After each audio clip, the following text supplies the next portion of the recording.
You probably grew up hearing that Muslim men are allowed to marry Christian and Jewish women. It's fine. It's in the Quran. End of discussion. But what if I told you that when you look at the full picture, the Quran, the Sunnah, the position of the Sahabah, and the reality of the world we live in today, that ruling is far more complicated than you were ever told?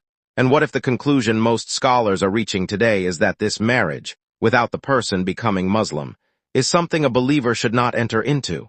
Stay with me, because this video might change everything you thought you knew. Assalamu alaikum, welcome back to Deen Uncovered, where we don't just scratch the surface, we go deep. Today we are tackling one of the most misunderstood and misused rulings in all of Islamic fiqh, interfaith marriage. Specifically, can a Muslim man marry a Christian or Jewish woman without her becoming Muslim? And can a Muslim woman marry a non-Muslim man? I want to be upfront with you. This is a topic where scholars have differed. I am going to present all the evidence honestly. But by the end of this video, I want you to see why the weight of evidence, from the Quran, from the Sunnah, from the Sahabah, and from the reality of our times, points strongly toward one conclusion. Let's get into it. Let's start with the common understanding. Most Muslims and most Islamic websites will tell you this. Muslim men can marry Christian or Jewish women because of one verse. Surah Al-Ma'idah, Ayah 5, where Allah says the food of the people of the book is lawful for you, and their chaste women are lawful for you as believing women are lawful for them. And Muslim women, everyone agrees, cannot marry non-Muslim men. That is consensus. No scholar disputes that. So the debate centers entirely on Muslim men marrying women from al-Khattab, and on the surface, yes, that verse exists. We are not going to pretend it doesn't. But here is where most people stop reading. And that is the problem, because Islam is not built on one verse in isolation. It is built on the Quran and the Sunnah and the understanding of the Sahabah and the application of scholars across generations. And when you bring all of that evidence together, the picture looks very different. Let's go back to the Quran, but further back than most people go. Surah Al-Baqarah, Ayah 221. This came before Surah Al-Ma'idah. Allah says, "Do not marry polytheist women until they believe. A believing slave woman is better than a polytheist woman even if she pleases you. And do not marry polytheist men until they believe. A believing slave man is better than a polytheist man even if he pleases you." Now the critical question scholars debated, are Christians and Jews included in this verse or not? The majority said no, al-Khattab are separate from mushrikeen. That's why Al-Ma'idah 5 was understood as a specific permission. But, and this is crucial, a significant number of scholars said yes. Christians and Jews today are included under this verse. And here is their reasoning. Look at modern Christianity. The Trinity, the belief that Allah is one of three. The worship of Isa as the Son of God. The veneration of saints. The worship of statues and icons. Is this not shirk? Look at how far modern Judaism has deviated from the original message of Musa. These are not the Christians and Jews of the original revelation.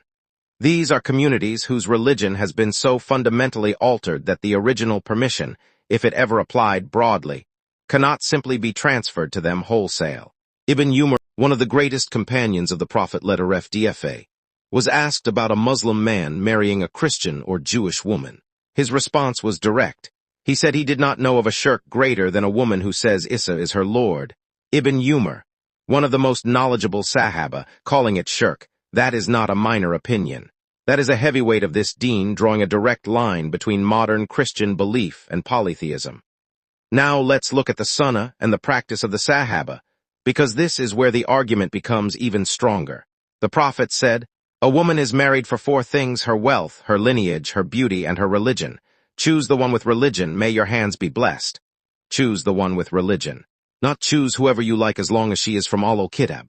The Prophet made religion the highest criterion, and Islam is the religion. Now look at Umar ibn al-Khattab, the second Caliph. A man the Prophet said if there were a prophet after him it would be Umar. When Umar found out that some of the Sahabah had married women from al-Khattab, he ordered them to divorce those women. He did not say congratulations. He did not say mashallah, it is permitted.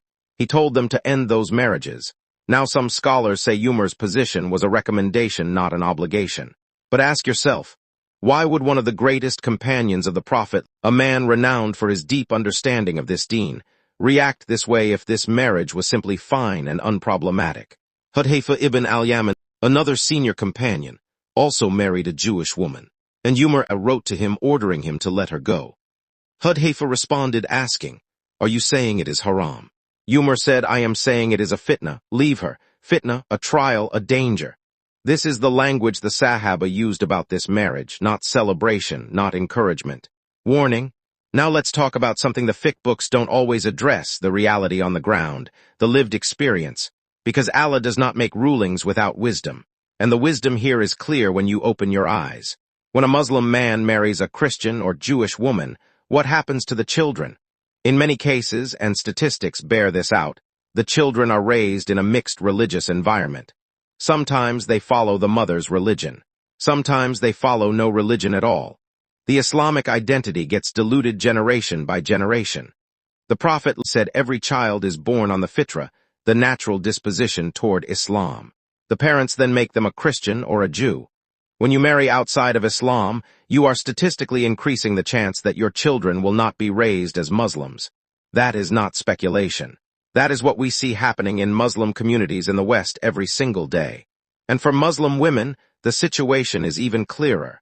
A non-Muslim man has no obligation to respect her deen, no obligation to let her pray, no obligation to raise the children as Muslims.